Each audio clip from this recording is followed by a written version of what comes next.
Okay, so in this video I'm going to show you the back end of LibAnswers and how we go about answering questions. So I'm going to scroll down to the bottom here, and I've got my admin seeing as I'm already logged in. If you're not logged in, you'll see sign in library staff only. I'm going to click there. If you're not signed in, then it'll ask you to sign in. It's just your Coventry University username and email address. Now my view is slightly different because I'm on an admin account, but I'll explain the differences to you as you go through. First of all, I'm just going to select Lanchester Library, so we just have the one queue. Depending on whereabouts you are, you'll have a different queue. So if you're in Lanchester, you'll only have access to Lanchester. If you're in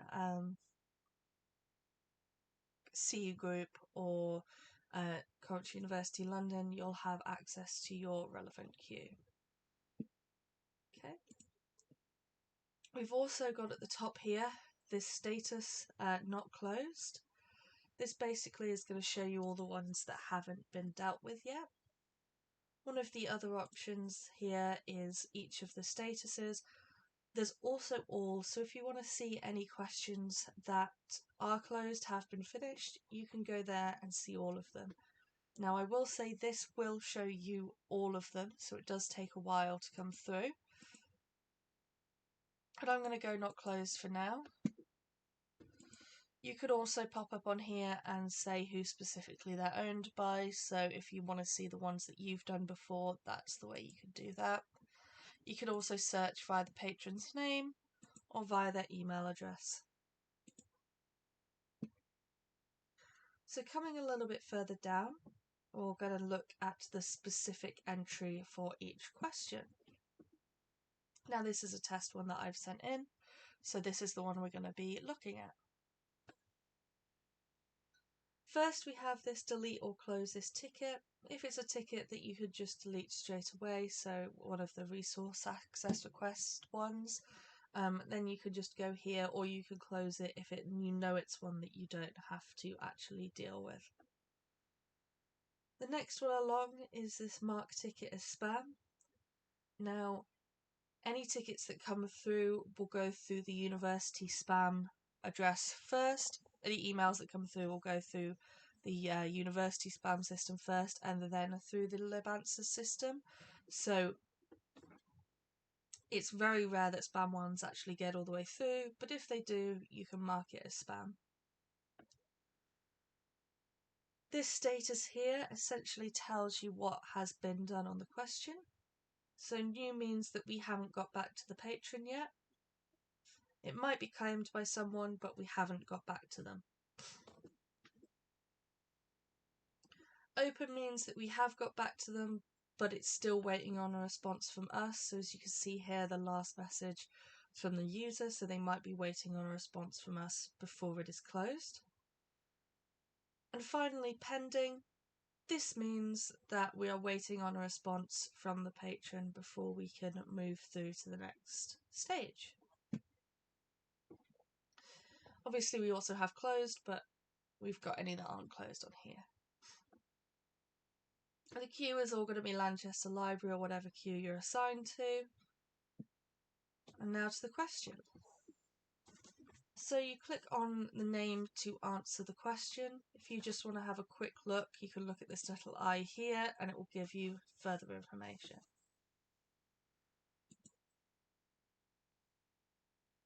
Underneath that you have the name and address of the person who sent in the question. And then under that you've got how it was sent through. Now there are a couple of options for this. This one's asked via system, and if we click on here it will take us to the page where the question was asked. It's not as useful on this one because I asked it through a specific one for this training. But it can be useful, especially if you see ones asked via LibChat. I won't go through and find one, but you can see where they accessed LibChat. Any that come through as asked via LibChat came through as a chat first and was then converted to a ticket. We've also got asked via email. which means an email was sent through to one of our email addresses that automatically comes through. And then finally, you may see asked via, let me try and find one. I know we have some that aren't Lanchester, so let me find one. Because I can't remember the exact wording. I want to tell you about it. Asked via staff entry. This means it was specifically asked through the back end of LibAnswers, so just here. Let me go back onto Lanchester Library so it's not as overwhelming. The next column is going to tell you who the last message is from. So patron is them and user is us. We then have owner, and this will tell you who has claimed the ticket. What we say is if they are an IA or someone with a more general knowledge base, you don't really need to feel precious about each question. Just go in and answer it if you can. The reason being, if for example someone on a Sunday who only works Sundays picks it up and answers, and then everyone on the weekdays thinking, oh, someone else has claimed this, I'm not going to answer it, then that person would be waiting for a whole week before getting a reply where they could have gotten a reply a lot quicker. If it's someone more specialised, so for example Paul or one of the academic liaison librarians, then you can leave it for them to deal with. And then our last column is just telling us when that message was last updated, when that ticket was last updated. So I'm going to click through to the question. So at the top, we've got pretty much the same information as we saw on the previous page. The only slight difference is who it's owned by, and if it's owned by you, you can unclaim, so that means that you don't have access, that you haven't claimed the ticket anymore. Next down, we have the title of the question that was sent in. So this is the question that they sent in, or if it came in via email, this is the subject line. And then any more information that they gave, again, if it came through via email, this is the body of the email. You've got the contact details here and at the top here. And if you click on their name and then go to user history, you can see all of the tickets and chats they've sent in the last 3 months. Now, the reason it's the last 3 months is due to GDPR. We have to anonymise them after 3 months, but it can be useful to go in and see if they've been sending tickets in, see if they've been sending chats in. Sometimes that can be useful to see. So we've got 3 options here. We've got create a reply. This will send a reply through to the person who is asking the question. We have post an internal note. This just means that it's an internal note that will come on to LibAnswers. The patron won't ever see it, but there's that internal note there. It could be useful if you are dealing with it but have had to step away from it for a while. You can just write that you're dealing with it, or any internal notes to yourself. And then finally, this assign/transfer. Now what this will do is it will allow you to transfer it to someone else.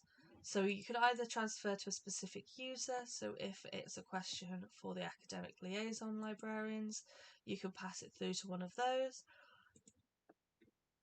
The other option is to transfer to a queue, so if it's come through to you but it's actually for one of the other sections, so for CU Group or Lanchester Library or Coventry University London, you can send it through to that group. We also have EST here. Now that's the Electronic Services team. That's us down in the basement. And what that is going to do is let us know. So if it's any kind of technical faults, you can send it through to us. And then you can send it to a specific user in that queue, or you can just not assign it to anyone and it will go through as a new one. I'm actually going to assign it to myself in the EST group, just so I can show you what this looks like. Whoops. There we go. I'm just going to submit that. It should come through again. It's because I'm on the specific queue. we go. So I can go through. You can see we now have this internal note. This is how those internal notes appear.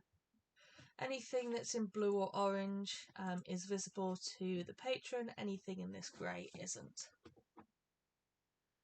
So I'm going to create reply. It's a general WYSIWYG, so what you see is what you get, WYSIWYG. So you could do basic formatting in here. The general rule is just to reply to it as you would reply to an email.